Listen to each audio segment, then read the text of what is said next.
Hello everyone, welcome to my channel. ఈరోజు మనం Devara review చూద్దాం. ఫస్ట్లీ మన ఛానల్ ఇంకెవరైనా సబ్స్క్రైబ్ చేసుకోకపోతే ఇప్పుడే చేసుకోండి. మూవీ రివ్యూస్, అప్డేట్స్, ఇంకా అన్ని అప్డేట్స్ వస్తాయి మూవీస్ గురించి.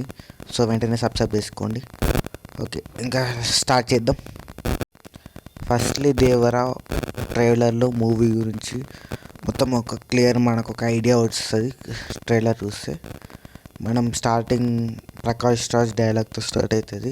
ఒక ఊరిలో మనుషులు అందరూ బందిపోట్లు, వాళ్ళకి భయం ఏమి ఉండదు, వాళ్ళకు దోచుకోవడం తప్ప వేరేవేం తెలియదు, ఇంకా మానవ మృగాలు లాగా ఉంటారని చెప్తాడు.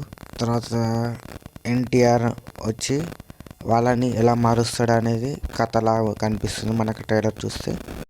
మనం తర్వాత ట్రైలర్లో అబ్జర్వ్ చేస్తే సైఫ్ అలీ ఖాన్ విలన్గా చేసేలాగా కనిపిస్తుంది. అతని క్యారెక్టర్ మనకి ట్విస్ట్ లాగా కనిపిస్తుంది. ఫస్ట్ మంచి క్యారెక్టర్ లాగా తర్వాత చేంజ్ అవుతారని అనిపిస్తుంది. ఓకే, ఇంకా లాస్ట్లో ఇంకా దేవర కొడుకు వర, ఈ క్యారెక్టర్ మనకు కొంచెం సస్పెన్స్ లాగా అనిపిస్తుంది. ఎందుకంటే కొంచెం మంచి అతనిలాగా కనిపిస్తున్నాడు, గొడవలకు పోకుండా కనిపిస్తున్నాడు.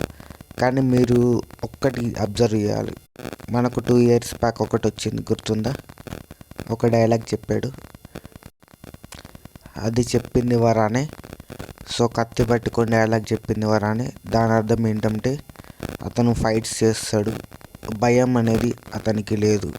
వాళ్ళ నాన్నలాగే అతనికి కూడా మంచి ధైర్యం ఉంది, బట్ అతడు బయటపడడు. మీరు అబ్జర్వ్ చేస్తే షార్క్ ఫైట్ అతనే చేశాడు. ఇంకా వాళ్ళ ఊర్లో జరిగే గొడవలకి అతను వెళ్ళినట్లు బిహేవ్ చేస్తాడు. కానీ మీరు ఒక అబ్జర్వ్ చేస్తే అక్కడ థ్రోన్ ఉంటుంది, కుర్చీ థ్రోన్, గేమ్ ఆఫ్ థ్రోన్స్ లాగా. మేబీ అతను ఫైట్ చేసి అతను కూర్చున్నట్లు మనకు తెలుసుకోవచ్చు. తర్వాత మీరు ఒక షాట్ చూస్తే ఒక అతను అక్కడ సముద్రం మధ్యలో ప్రకాష్ అయ్య అంటాడు, దేవర సముద్రంలో కనిపించి 2 years అయిందని. మేబీ అతనే అయిండొచ్చు, మేబీ వేరే అతను అయిండొచ్చు. ఓల్డ్ పర్సన్ కత్తి పట్టుకుని వెనకని చూపిస్తున్నారు, మనకు మూవీ చూసి అర్థమవుతుంది. ఇంకా జాను క్యారెక్టర్ కూడా మంచిగా చూపించారు. మేబీ వరతో ఎక్కువసేపు స్క్రీన్ స్పేస్ ఉండొచ్చు. అండ్ సాంగ్స్ కూడా 2 songs ఉన్నాయి వరతో.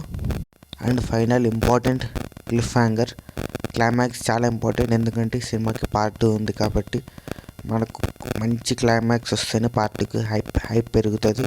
సో మనం మంచి క్లిఫ్ హ్యాంగర్ ఎక్స్పెక్ట్ చేయొచ్చు. ఇంకో బాబీ డియోల్ కూడా విలన్గా ఉన్నాడు. మేబీ క్లైమాక్స్లో వస్తాడు, నెక్స్ట్ పార్ట్ వస్తాడు మనకు తెలియదు. మోస్ట్లీ క్లైమాక్స్లో వస్తాడని నేను ఎక్స్పెక్ట్ చేస్తున్నాను. ఓవరాల్గా ట్రైలర్ చాలా బాగుంది. మీకు ఎలా అనిపించిందో కామెంట్స్లో చెప్పండి.